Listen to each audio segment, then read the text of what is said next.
Welcome to Subramani. Sorry. Welcome to Subramani. I'm going to talk about who should hire a financial advisor. Do you need a financial advisor at all? And I can assure you, I'm not coming to pitch a financial advisor to you. I'm just saying who are the people who should have a financial advisor. So I'm sure many of us have kept asking ourselves this question: do we need a financial advisor? And what use is a financial advisor? Why can't I do it myself? All I need to do is index and put money in a liquid fund and in an index fund. Why should I do anything else? Well, what about debt options? What about options where you want foreign equity? What happens if you want options of investing in foreign REITs or in foreign mutual funds or in a pharma industry which you don't understand? You will not pick the pharma industry by being in the index, right? Of course, you will get some Sun Pharma, but you will miss out the action happening in, say, Cipla, Dr. Reddy Laboratory, and what have you, right? So some of those Lupin, you will miss some of that and you will get some of it. So perfectly all right. If you want to stick only to index funds and liquid funds, then it makes no sense for you to get an advisor, assuming you know how much insurance to have, how to make sure that the nominations for your parents, for your children, everything is in place and all blah blah blah, and you find time and you are willing to do it. Now, if you are a professor someplace and you really have a lot of time, I have friends who are professors who have to do 3 lectures a week. I'm not saying 3 lectures a week is small. It means about 8-9 hours of work for giving the lecture, and it also means that you have a lot of time needed to prepare, but they still are able to find time. And this person could be, he is in fact a professor of electrical, aeronautical, robotics and all those things. He teaches at a good institute, but he has a lot of time to do it, so he does it. So should you also do it? That's a call that you have to answer, right? Do you enjoy doing this? Then yes, you should do it. If you don't enjoy doing it, then you should outsource it. There's no point in being in between, right? So I think there are 3-4 categories of people.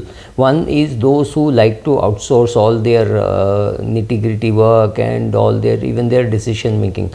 Supra, tell me what is suitable for me, kind of types, right? Those who say, that's okay, I think that's good from a tax point of view, or they just want to hear what you want, what you think you should do, and otherwise they are not too keen to get into the details. Those who think that they want to participate in it, but they want a sounding board. They say, I am thinking of doing this, is this okay? For my son, should I do this? I've got this extra money for my daughter, what should I do?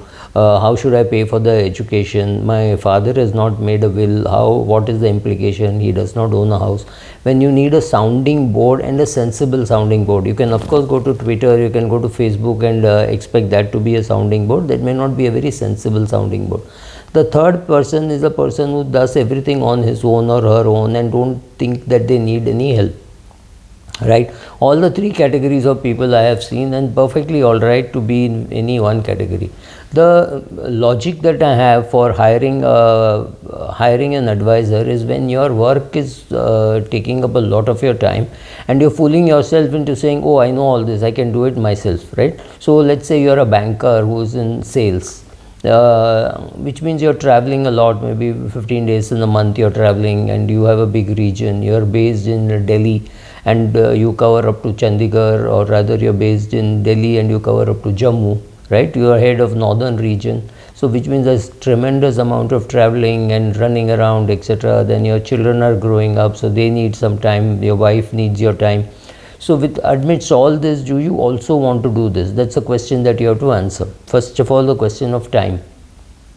Second, the question of competence, because as your life gets more complicated, you have invested in direct equity, you have bonds, you have debt mutual funds, equity mutual funds, hybrid funds, you have real estate, you're collecting rent from 2 properties, and you are not sure whether you're updated on taxation, right? So now the question of a complex portfolio which you have built with the help of some bank relationship managers or whoever needs lot more attention than a simple index portfolio. So people who want complicated portfolios need an advisor. Don't try to build a complicated portfolio while being a doctor or while being a sales head in a mutual fund, or even the CEO of a mutual fund. I do not know how much competence goes into doing all this, because you are at the periphery of that business. Does not mean you're good at that business. It's like saying I run a restaurant, so I'm a good cook. May not be, right? I may be a good cook and I may run a restaurant very badly. Both are possible. So I may be, if I'm a good cook, it does not mean I should start a restaurant. It's not my job. My job is to cook. I enjoy cooking. So I go and work in a kitchen, which is a friend's kitchen or something like that, or you in your own kitchen you make different products for different things, you cook different things. That is very different doing it as an amateur. But it does not mean you take marriage contracts and say, oh, I will now do marriage contracts. Then you will be judged there, right? So the question is, what do you want to do? So do you want to be a soloist who wants to do everything on your own? Then you have to find the skill, the updating, and the time to do it. I am not saying it is not possible. I know doctors who are doing all this. I know doctors who are doing futures and options. I know doctors who have been wiped out but doing futures and options. So I know all this combination of people. Say, oh, I just write put options, I don't do anything. So I find such combination of people also who are saying, no, I find enough time after my practice. I find enough time, and this is a good diversification. So I know the managing director of a big engineering company who handles his own portfolio, and believe me, is better than many fund managers. But I'm not sure whether he knows that how the nomination is to be done, what are the changes to be made, whether he's missing out on foreign equity, right? All those things I don't know.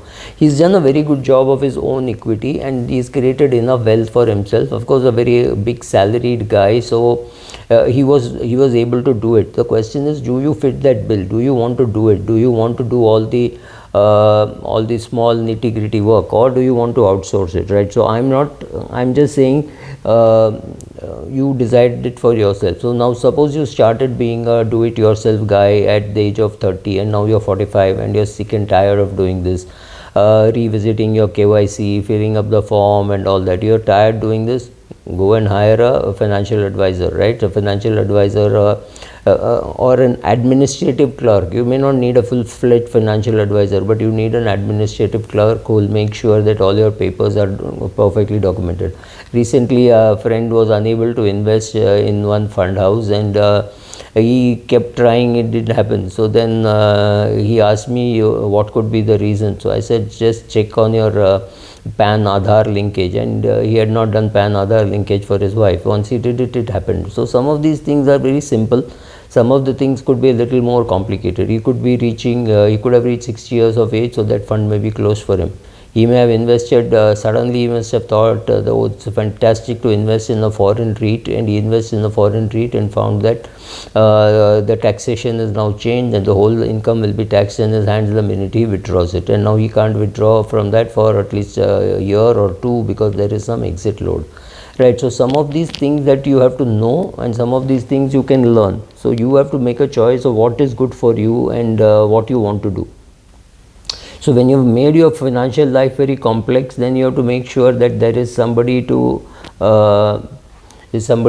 manage it for you. Or when you want to talk to somebody about your portfolio regularly and say, oh, I have this, what should I do? Should I switch from an agri fund to a gold fund? Should I shift from a gold fund to a balanced fund, or things like that? So during switching, to reduce complexities and all that, when you need help, you need an advisor. This is just saying that these are the reasons why people need an advisor. Now, if your job is very tough and taxing, let's say you play cricket at a very reasonably senior level, do you want to spend a lot of time thinking on, oh, what should I do? The index is too high. Should I be investing? Should I not be investing? Why is my money not in there in small caps? And why am I missing REITs or things like that? And what can I do about clubbing? Can I put some money in my children's name to withdraw after they are 18? What happens to my wife who is not earning? Can some income come from her? Right? So these are all questions on taxation, on mutual funds, on direct equity, on dividends. Right? All these questions, if you can answer, that's fine. But if you think that I'm not going to spend my time and effort doing this, I will outsource all this to one person who will charge me a fee, of course.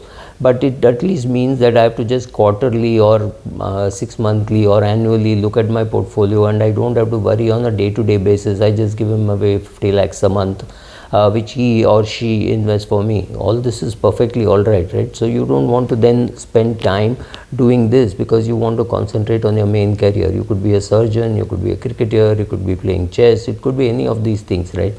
So personally, my view is, if you don't enjoy doing this, if you don't like doing this, you should outsource. If you think your life is getting very complicated and you have better things to do, you should outsource.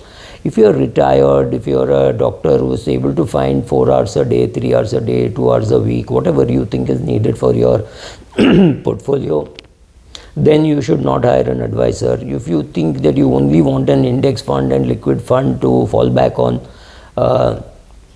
you don't need an advisor. So the more complex your portfolio, the more the unwillingness on your part to give time to it, the incompetence of not wanting to learn, when all these combinations happen, you should hire an advisor. Otherwise you shouldn't. Thank you.